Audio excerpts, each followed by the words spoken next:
How to turn off Shein app notifications. Hi guys, welcome back to our channel. In today's video, I'll show you how to turn off notifications for the Shein application. So make sure to watch until the very end for the complete guide.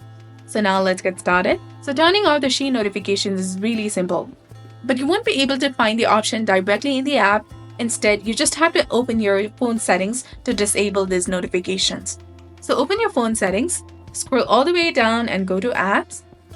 From here, you can scroll down and search for Shein application, or you can just simply use the search button at the top, type in Shein, and here you will see the section of notifications. Simply tap on it. And in the case if you want to enable the notifications, you can simply toggle the switch on. And if you want to disable it, simply toggle the switch off.